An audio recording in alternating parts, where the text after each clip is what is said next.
Gorky Park. I like this movie.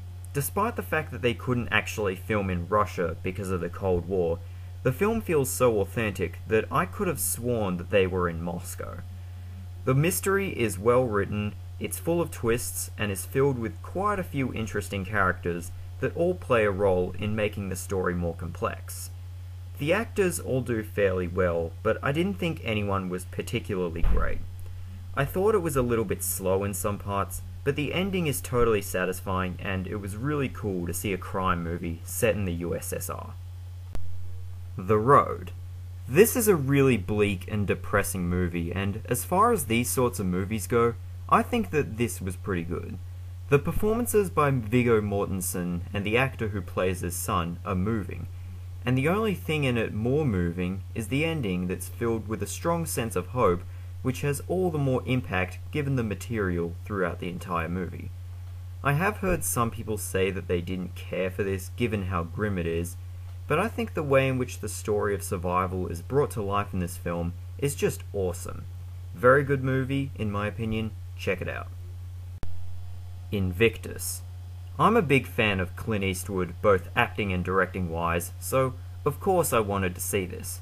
The direction is no doubt great, but I feel that the greater sides of this movie are actually the writing, the acting, and the story behind these characters. Morgan Freeman delivers an amazing performance as Nelson Mandela, and you sympathise with him in his struggle to unite the divided country that is South Africa. And Matt Damon's performance is also pretty great, and you sympathise with him due to the pressure placed on him by the people of his country.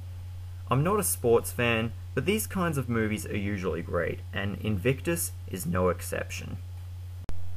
Katyn.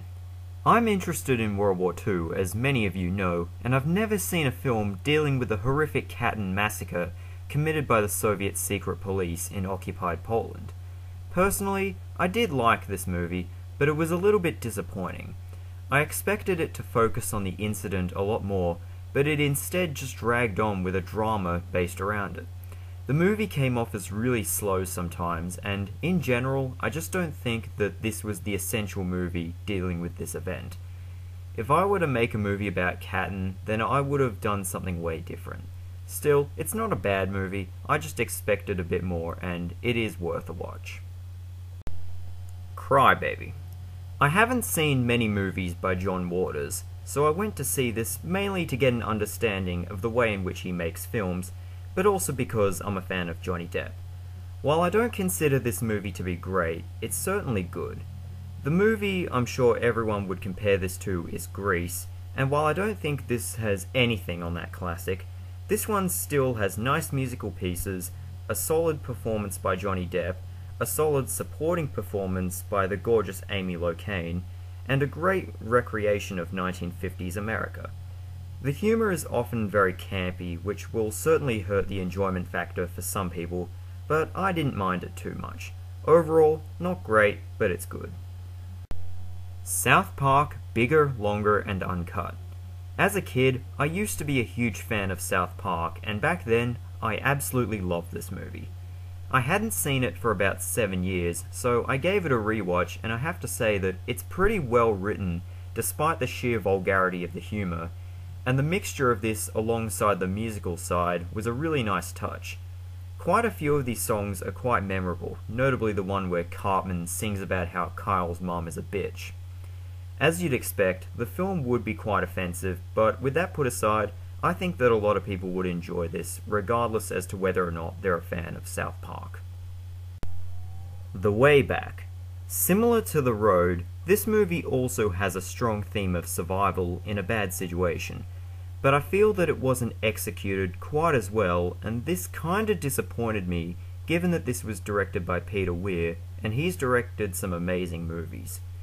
I thought that the performances were good, and that the movie provided a pretty good presentation of life in the gulags and Siberian wilderness in Stalinist Russia, but I think that the main problem is that the film focuses too much on making the journey of the characters appear grim, rather than focus on actual storytelling.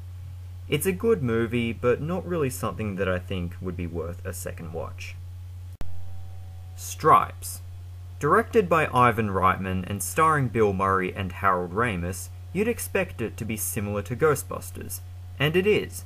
Sure, it's not as great as that movie, but it's awesome in its own right.